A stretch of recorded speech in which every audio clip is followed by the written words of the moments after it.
When it comes to India's economy, staying in the loop about its global connections is pretty crucial. It is.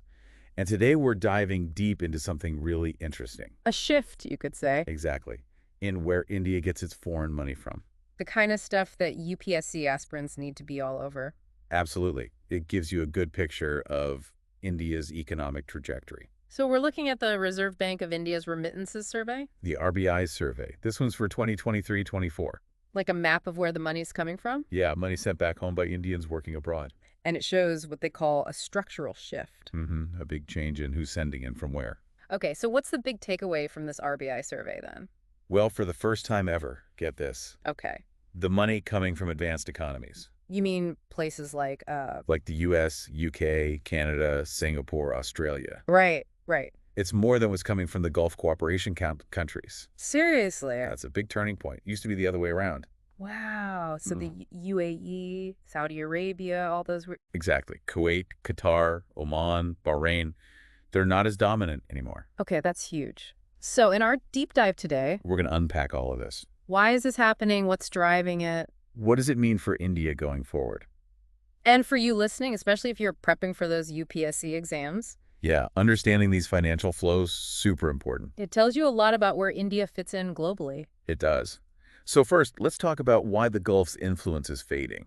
Right. They were the big players for so long. They were. Huge source of remittances for decades. Lots of Indians working there. A lot of migrant workers, yeah. Many in less skilled jobs. When we thought about remittances, it was like the image was construction workers, that sort of thing. Exactly. But things have changed quite a bit. Oh, yeah, the world's a different place now. Right, and a few things happened. Like? Well, first, the COVID-19 pandemic. That threw everything off. It did.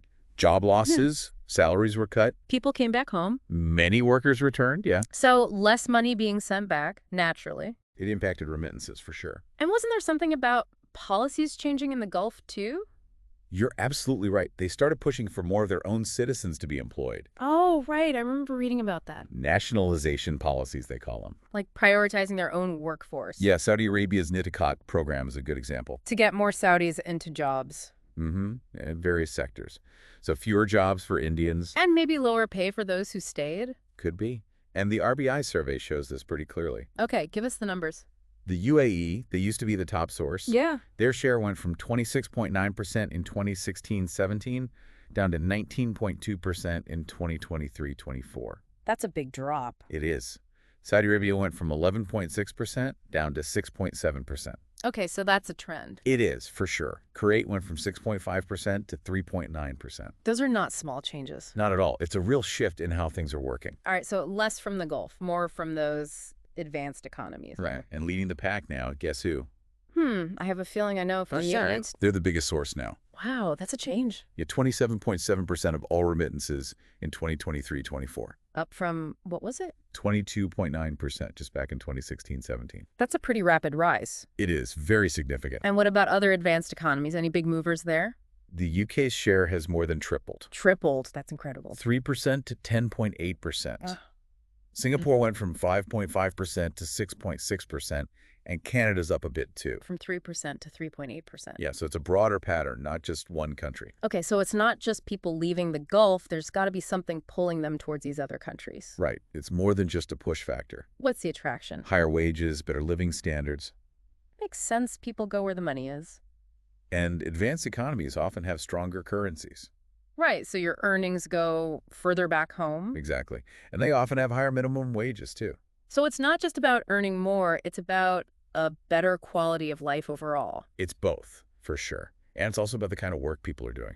Oh, interesting. So it's not just laborers anymore. No, we're seeing more professional migration. Like doctors, engineers, that kind of thing. Yeah, highly skilled Indians going into STEM fields, finance, healthcare. Probably sending more money back each, too, right? Absolutely. Yeah. Per capita remittances are much higher from these professionals. They earn more, so they can send more. They're also more financially stable, can send more frequently. This is all important stuff for UPSC aspirants to keep in mind, this changing profile of migration. Very important, yeah. It's a key trend. Now, what about those U.S. immigration policy changes the report talked about? Yeah, things have been getting tighter over there. Longer wait times for green cards, that sort of thing? And talk about ending birthright citizenship. So it's making people uncertain about their future. It is. Some might feel less secure about staying long term. So they might send more money back, just in case. Exactly. Build a financial safety net back home. Or even decide to come back to India altogether. Could be. So policy changes can actually boost remittances in a way. It's like a risk management strategy. It's exactly a hedge against uncertainty. The report also mentioned right-wing politics globally. Right. Rising anti-immigrant sentiment in some places. People feeling less welcome. Yeah. And the possibility of stricter rules. So again, sending more money back becomes a way to protect yourself. A way to diversify your risks, build that financial cushion. Smart move. And we can't forget about Indian students abroad. Oh, they're a big part of this picture too. So many of them these days. Tons of students going to Canada, UK, Australia. They must be receiving a lot of money at first for their education. They do, but then many get part-time jobs. And once they graduate, they start sending money back. Yeah, paying off loans, supporting their family. But so many students, that adds up quickly. It does. Their contribution is getting more and more significant. It's to realize how connected everything is. Absolutely. Now, there's also this thing called willful de-skilling. Willful de-skilling, what is that? It's when, like, highly qualified graduates, From India. yeah, they end up taking low-skill jobs. Yeah. Like in restaurants or something. Could be, yeah, retail, delivery, those kinds of things. But why would they do that? It's often to get permanent residency. Oh, I see. Some countries make it easier to immigrate if you work in certain jobs. So they take a step down to get a foothold. Exactly, even though they're overqualified. It's like a strategic sacrifice. It is. But there's a downside, of course. Yeah, what's that? They get paid less, obviously. Right, because they're not using their full skills. Exactly. So they can't send back as much. It limits their earning potential in the long run. It does. And for India, it means potentially less remittances overall.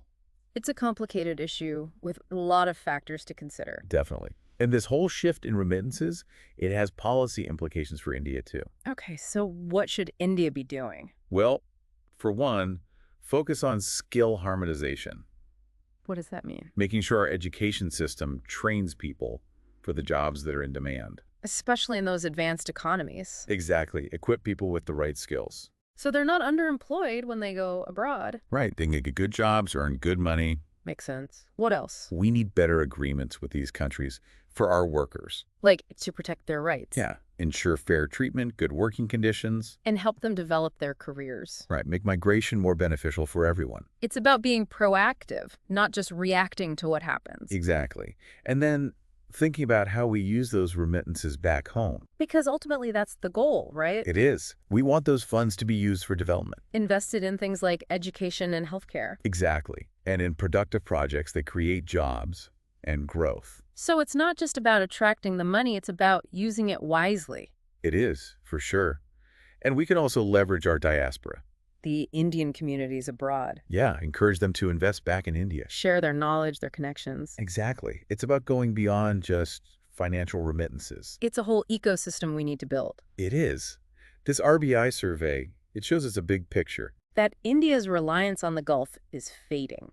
And we're moving towards more skilled migration to advanced economies. It's a huge shift, and it's happening fast. It is, and it's going to shape India's economic future. And its place in the world. Absolutely. And for our listeners, especially those UPSC folks, Yeah, this is important stuff. it really is. It shows how India is engaging globally. And the choices we make in policy and education, They all have an impact. they do. It's all connected. So what do you think, listener? How do you see this shift playing out? What does it mean for India's economic strategy going forward? Especially in a world that's becoming more and more multipolar. That's something to think about. Definitely. It's a complex landscape, lots to consider.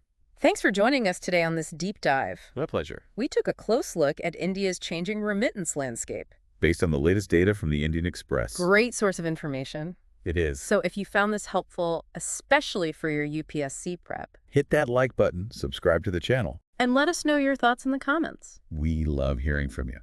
Big thanks to the Indian Express for their reporting. Absolutely. They provided the foundation for this discussion. We'll be back soon with more deep dives, Stay tuned covering all sorts of important topics. to keep you informed and ahead of the game.